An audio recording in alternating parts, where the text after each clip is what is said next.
Welcome back to my channel WB experience. তোমাদের জন্য নিয়ে এসেছি মাধ্যমিক টেস্ট পেপার 2023-24 থেকে ম্যাথামেটিক্সের সেট 1-এর 2 মার্কসের কোশ্চেনের পার্ট 3। তোমাদের জন্য উত্তরগুলো আমি পিডিএফ আকারে দিয়ে দেবো, তাই অনুরোধ করবো সম্পূর্ণ ভিডিওটা দেখার জন্য। এটা দিয়েছে একটি শঙ্কুর ভূমির ক্ষেত্রফল x বর্গ একক, উচ্চতা y একক, আয়তন z ঘন একক হলে x y/z এর ভ্যালু আমাদেরকে বের করতে দিয়েছে। তাহলে আমরা লিখে নিলাম শঙ্কুর ভূমির ক্ষেত্রফল x = পাই r² বর্গ একক, উচ্চতা y = h একক, আয়তন z = আসবে 1/3 পাই r² h। তো আমরা বলতে পারি x y/z = আসবে আমাদের পাই r² ইন্টু y এর value h by 1/3 pi r² h। তাহলে দেখো আমাদের পাই r² h পাই r² h কেটে যেতে পরে থাকছে 1/1/3, তাহলে 1/3 উল্টে গিয়ে কি আসবে যে 3 হয়ে যাবে। তাহলে আমাদের অ্যান্সার হবে 3। 10টা দিয়েছে বর্গাকার ভূমি বিশিষ্ট একটি আয়তঘনকের আয়তন 140 ঘন সেমি এবং বর্গাকার ভূমির কর্ণের দৈর্ঘ্য 6 সেমি হলে আয়তঘনকের উচ্চতা বের করতে দিয়েছে। তাহলে বর্গাকার ভূমির কর্ণ দিয়েছে 6 সেন্টিমিটার। তাহলে ধরি বর্গাকার ভূমির একটি বাহুর দৈর্ঘ্য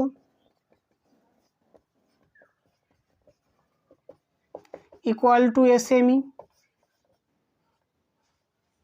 তাহলে বলতে পারি প্রশ্ন মতে a√2 = আসবে 6 বা a = 6/√2 সেমি। ধরি উচ্চতা x সেমি। তাহলে বলা যায় প্রশ্ন মতে দেখো কি আসবে, ভূমির ক্ষেত্রফল ইন্টু উচ্চতা মানেই হবে আমাদের যে আয়তন। তাহলে বলতে পারি যে a² ইন্টু x = পাচ্ছি 144। তাহলে এর ভ্যালু পাচ্ছি আমরা 6/√2, তাকে হোল স্কোয়ার করবো, ইন্টু x = 144। তাহলে এখান থেকে পাবো আমরা 36/2 ইন্টু x = 144। তাহলে এখানে কেটে দিলে কত পাচ্ছি আমরা 18x। তাহলে বা 18x = 144 বা x = পাবো 144/18। তাহলে এটাকে আমরা কেটে দিলে কত পাবো যে 8 পাবো। তাহলে আমাদের উত্তর আসবে 8 সেমি।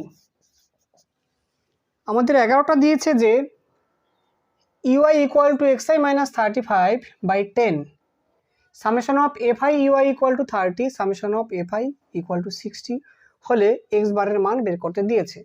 তাহলে আমরা কি জানি যে x বার = কি আসবে যে a plus summation of fi ui by আসবে summation of fi into h। দেখো আমরা ইউ এর মান কি জানি যে ইউআই = আসে আমাদের যে xi মাইনাস এ বাই আমাদের যে h আসে। তাহলে এখান থেকে দেখো আমরা বলতে পারি যে এর ভ্যালু পাবো আমরা 35 আর h এর ভ্যালু পাবো আমরা 10। তাহলে আমরা মানগুলো বসিয়ে দেব।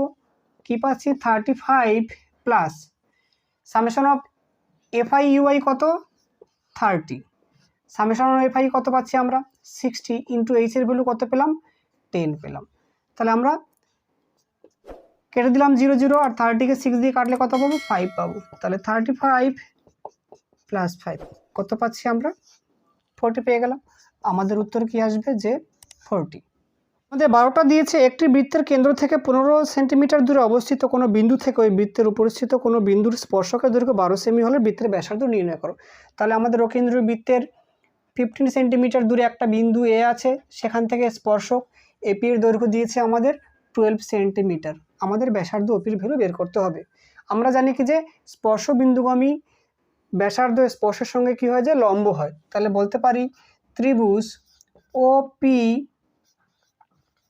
এ এর অ্যাঙ্গেল OPA = 90 ডিগ্রি। তার মানে এটা কি পাচ্ছি আমরা যে সমকোণী ত্রিভুজ পাচ্ছি। তাহলে বলতে পারি OP² প্লাস AP² = পাবো আমরা OA²। আমরা ওপির ভ্যালু জানি না, বের করব। তাহলে ওপি স্কোয়ার প্লাস এপির ভ্যালু পেয়েছি 12, 12 স্কোয়ার ইকুয়াল টু পাচ্ছি 15 স্কোয়ার, বা ওপি স্কোয়ার প্লাস কত পাচ্ছি 144 ইকুয়াল টু পাচ্ছি কত 225, বা ওপি স্কোয়ার ইকুয়াল টু পাবো 225 মাইনাস 144, বা ওপি স্কোয়ার ইকুয়াল টু পাচ্ছি আমরা 81, বা ওপি ইকুয়াল টু √81 অর্থাৎ পাচ্ছি আমরা 9 সেন্টিমিটার। তাহলে আমাদের বৃত্তের ব্যাসার্ধ কত আসবে, যে 9 সেমি। ডিয়ার স্টুডেন্ট, যদি ভিডিওটি ভালো লেগে থাকে অবশ্যই লাইক করবে এবং বন্ধুদের মধ্যে শেয়ার করবে। আর চ্যানেলটি যারা নতুন এখনও সাবস্ক্রাইব করেনি তাদেরকে অনুরোধ করবে সাবস্ক্রাইব করে অবশ্যই পাশে থাকার জন্য। সবাই ভালো থাকো, সুস্থ থাকো, দেখা হচ্ছে পরবর্তী ভিডিও।